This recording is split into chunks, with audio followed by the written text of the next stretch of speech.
Hi, I'm Marla Niederer from OrsinisAngels, and I just wanted to share with you today the technique I use to needle sculpt a dimensional face on a basically flat face doll pattern.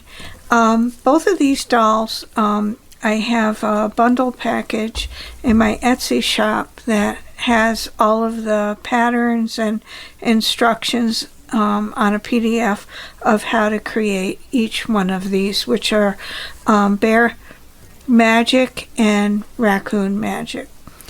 And what I want to show you today is how I needle sculpted the faces. Now, traditionally, when I first started needle sculpting, I used a seam in the center, and by having a pattern that had some definition, I was able to needle sculpt, giving clear features. And I do have some patterns in my shop and classes that show that, but you still have that center seam. So if you don't want that, what I used to do was create an overlay.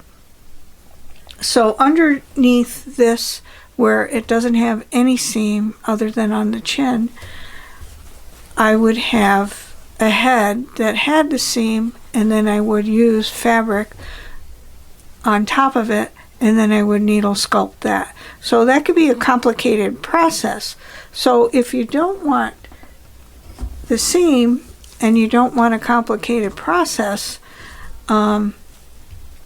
that's why I started doing this, where the face for the pattern was flat, and then I created more definition for the features. So I'm going to share that with you today. The video will give you complete instructions on how to do that. You don't need to use my pattern. You can use any flat face pattern, but if you are interested in completing both or either one of these dolls, I'll put a link to the PDF download, which has the pattern and everything, in the description of this video.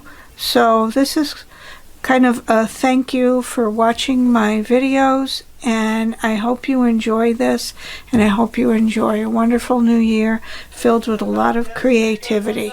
Okay, so before I talk too much, I will start with the video.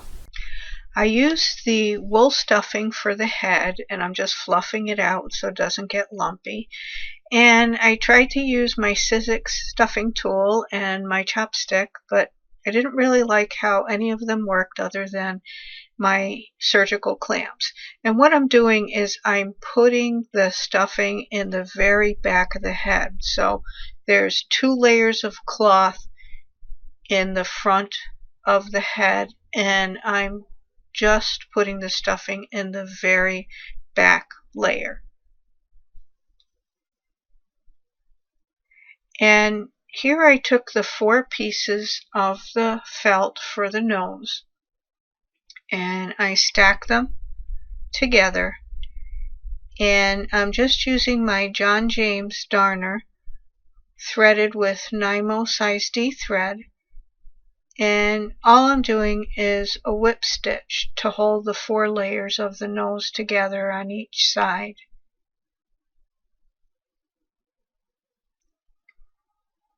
And this will give more definition to the nose. Since I'm not using a pattern with a seam in the front, with just plain needle sculpting, it's not going to give enough of a definition of a nose. So this is what I use to insert. Kind of like an armature, but it's a soft one. So, and here I'm just, whip stitching the other side. And it doesn't have to be, exactly in place. This is going to be just a base for the needle sculpting of the nose.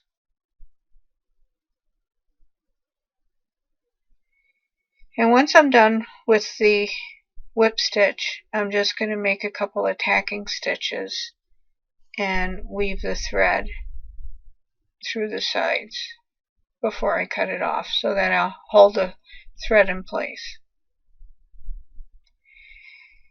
And for this part, I want to go in between the two layers of the front of the head and slide it closest to the outer layer of the face. And I did use my surgical clamps for that and find it really works quite well to get it exactly where I want it. So now I'm basically stuffing again that very back layer.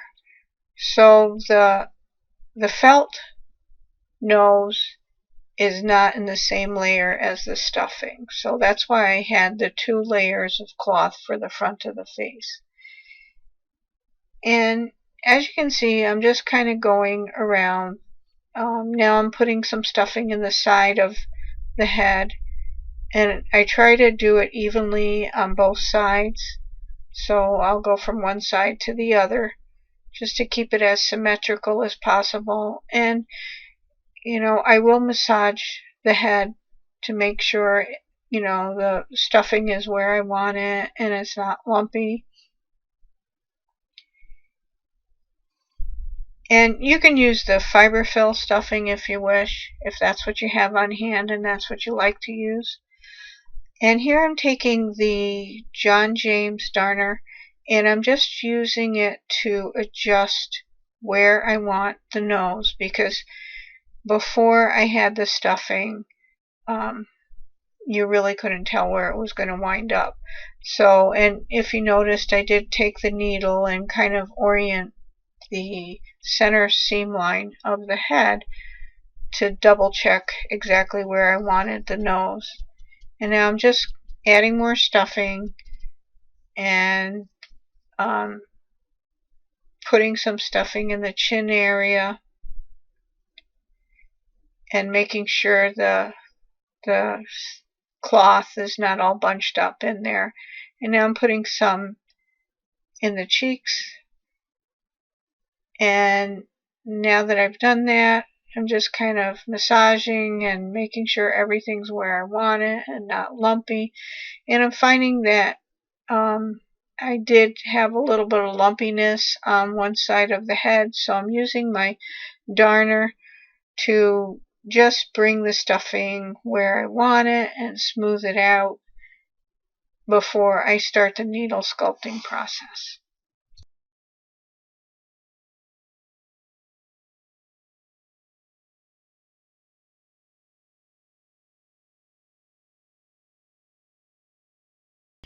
I find it much easier to do the placement of the facial features when I use a face template, so that I don't have, like, for example, one eye all the way down and one eye all the way up.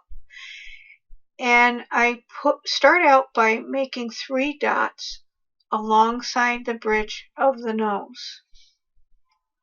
And I'm double checking to make sure they're pretty even. I'm using my John James number 7 English darner and my Nymo size D conditioned thread, and I make a tacking stitch at the back of the head after bringing it up through the opening. And I'm coming out from the back of the head to one of those dots that I made along the bridge of the nose. And what I'm going to do here is take a small stitch down the bridge of the nose, bring it up under the felt nose, and bring it out on the other side. And I'm basically going to do this back and forth, take a stitch down, go under the felt nose, come out the other side, and continue doing that process till I get to the bottom of the bridge of the nose. And what this does is adds definition to the nose, and it holds that felt nose firmly in place. And I typically am going through both layers of the front of the face that's sewn to the back of the head. And when I come back to the other side, I'm coming just below the last stitch that I made on that side.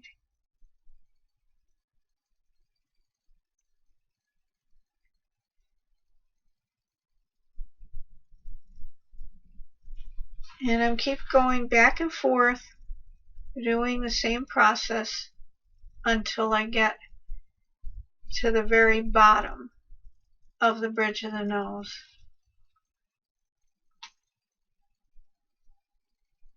And I am keeping some tension on it, but not so much that it bunches up, because you want to keep things as smooth as you can.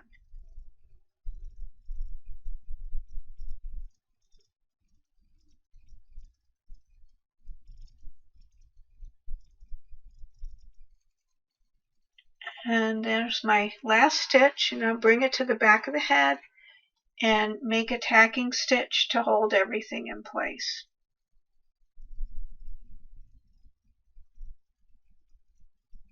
Now you'll notice that I do mold it throughout the process and till I get the shape of the head that I want. And then I'm going to put it back into the template so that I can determine where I want to put my eyes and mouth and the nostrils of the nose. So I start out just making a small line for each nostril, and then I'm going to put a dot for the inner corner of each eye.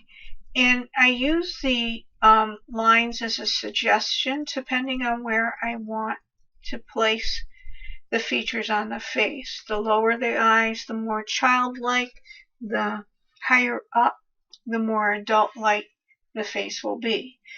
Now I'm using my sewing gauge to measure the distance between the inner corners of the eye, and I use that measurement for the distance from the inner corner to the outer corner of each eye.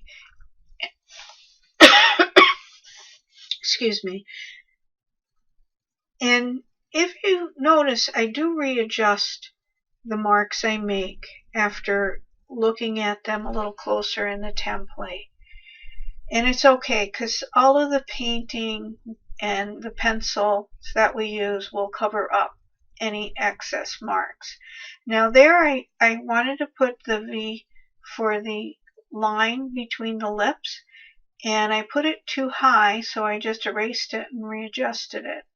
And then I'm putting a mark for each outer corner of the mouth, and then just drawing the line to that for the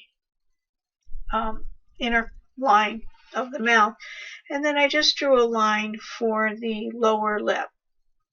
Now I'm coming from the back to the front of the head, and I'm coming out at the inner corner of the eye, and I'm going to make a tiny stitch there and maintain some good tension on the thread and bring it back to the head and make a tacking stitch.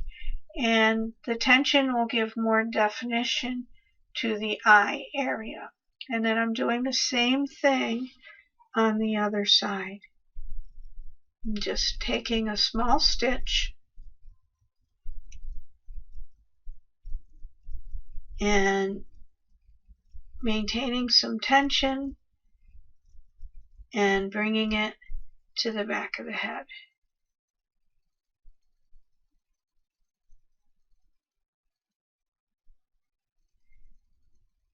Now I'm coming down closer to the nose, and I'm going to make a stitch at each nostril. And just that'll also, and I'm going to keep some tension, that'll also give some more definition to the nose. And you'll notice that I did make a tacking stitch to hold that tension of the thread in place. And I'm just repeating the process for the other nostril. And I am coming behind that felt nose. You don't want to go through it for the nostrils. You want to have it behind it so that it does give it a nicer definition. And then after making that tacking stitch, I'm going to bring the needle back closer to the mouth in the back, and I'm going to come out at the very top of the V on one side, go down to the bottom of the V and under the stuffing of the lower lip, make a stitch across the lower lip and come back at that center of the V and take a stitch to the top of the V and bring it again under the lower lip, make another stitch across the lower lip, bring it up to the top of the V and make a stitch to the rest of the lip line to the outer corner. Now you're bringing stuffing up into the cheek area when you bring your needle up through the cheek and to the outer corner of the eye, where you make a small stitch, maintain some tension, and bring the needle to the back of the head where you make a tacking stitch to hold that tension in place. And so I'm doing the same thing on the other side. I'm coming back at the top of that V, making a long stitch to the outer corner of the mouth, bringing the needle under the stuffing of the cheek and out at the outer corner of the eye, make a tiny stitch and maintain some tension and make a tacking stitch to hold the thread and that tension in place to give more shape to the face. So it kind of gives it a nicer look for the cheeks. And if you notice, every once in a while I am using my needle to pull stuffing into areas that I want.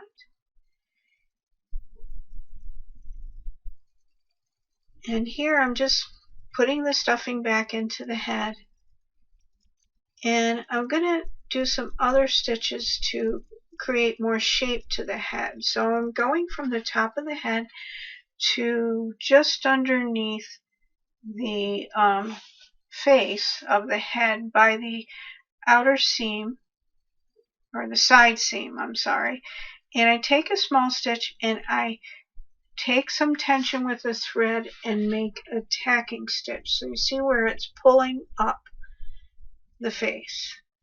And then I'm going to do the same thing on the other side. I'm going to come out under the face on the side seam, take a stitch, bring it up to the top of the head, and I'm going to pull some tension on the thread, make tacking stitch to hold it in place. And then I'm going to do the same thing under the chin at that center seam or dart, and make a stitch again and bring it to the top of the head, maintain some nice tension on that, and that helps to shape the head and give it a nice shape. And again, I'm just pushing it and molding it with my hands. And I'm bringing the needle down to the center back seam. And since it came apart a little bit with my needle sculpting, I'm just doing a ladder stitch to close it back up and hold it in place. And then I'm going to take a tacking stitch to hold everything in place.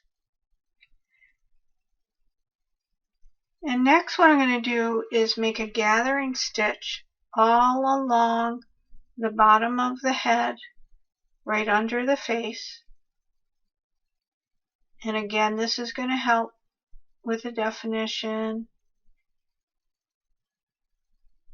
of the head and kind of hide away some of that, the raw edges. So I'm just pushing the raw edges into the opening of the head, and I'm just using my chopstick to do that. And I'm pulling the gathering stitches and making a tacking stitch to hold those gathering stitches in place. And I'm using my surgical clamps to do that. Now, if you're using the wool stuffing, as you notice, it does take a little bit more strength to do things, but I just like the final product when I do use it. And there I just wove the thread in and out of the seams before I cut it off. And there you have your needle sculpted head.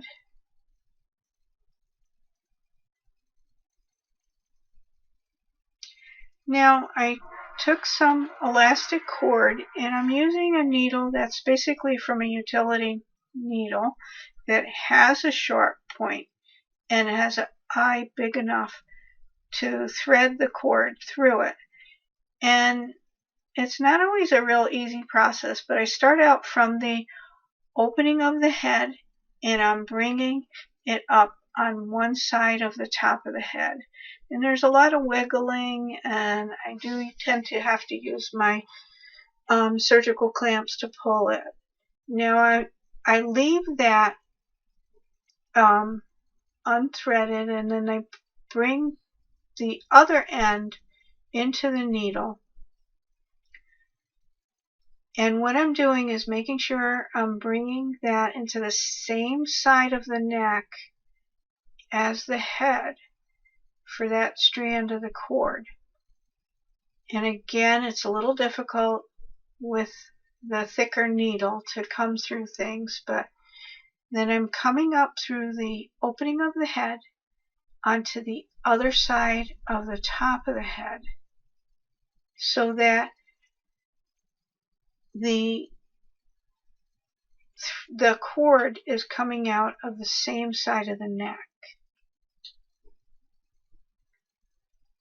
And I left this part in to show you that sometimes it is a little bit of a struggle to get that needle through. And it might be easier with the polyfill than it is with the wool stuffing. But it's just a little bit of patience and wiggling and pulling and tugging. But I really like how the elastic gives you that swivel head kind of joint for the head and the neck, so that you can move it and, have her head go different directions and give it a little bit more personality. And then what I do after I get everything nice and tucked in, I'll make a few knots in the elastic cord. And I do want to have some good tension because otherwise it's not going to work. And I usually do about 4 knots and then cut it off.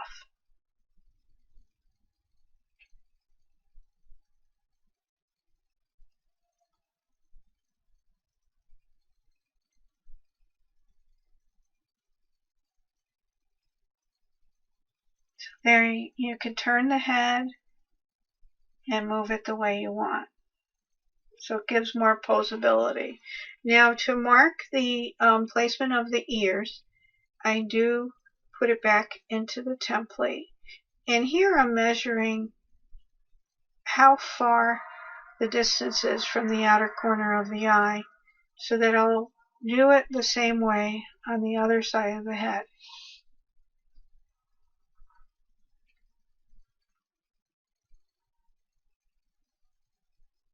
And I'm trying to keep it even. And I do it about where the eyes are and the nose. And these marks make it easier for me so that the ears aren't one higher than the other.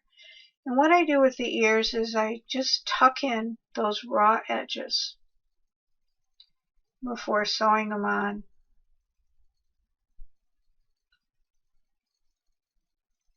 And I'm using my surgical clamps for that. And I'm just doing the same thing on the other side, just tucking those raw edges in.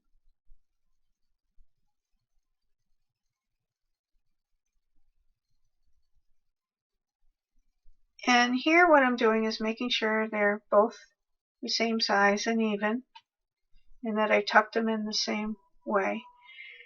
And before I start sewing them on, I do pin both of them on to, again, double check and, the placement and make sure they're both even.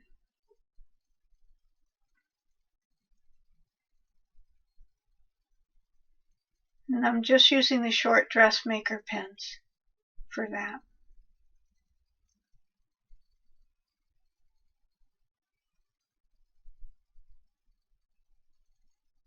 And I'm just double checking my measurements and repin them, because it's easier to change where they are now before you sew them on. And then what I'm doing is using, again, my English darner, and I'm just going to make a tacking stitch there, and then bring the needle to the right behind the ear. And once I get there, I'll make a tacking stitch, and then I'm just going to ladder stitch the ear all around to the head.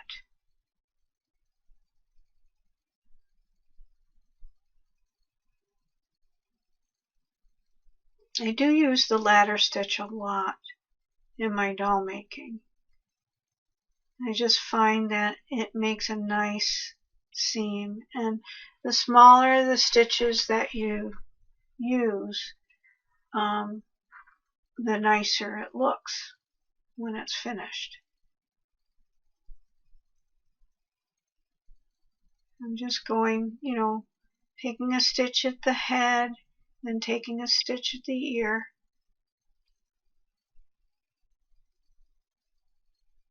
and going back and forth all around. And there I kind of went in between the edges, so I didn't want to do that. I want to bring the outer part of the ear in. I don't want to see that opening where I tucked in the raw edges.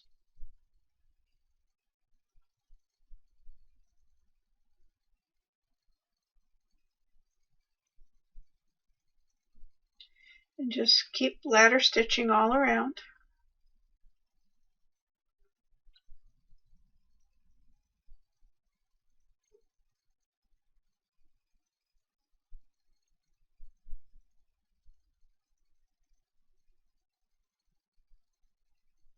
And I do keep tension while I'm doing this on the thread so that it holds everything nice in place. And I'm getting closer to where I started, so I'm just going to ladder stitch to the very back. And once I get there, after I make my last stitch of ladder stitching, I will make a tacking stitch right behind the ear. And then I'm going to go from behind the ear into the center of the ear, and I'm going to make a small stitch at the center of the ear and bring it to the top of the head and give it a nice tug and do a tacking stitch to maintain that tension.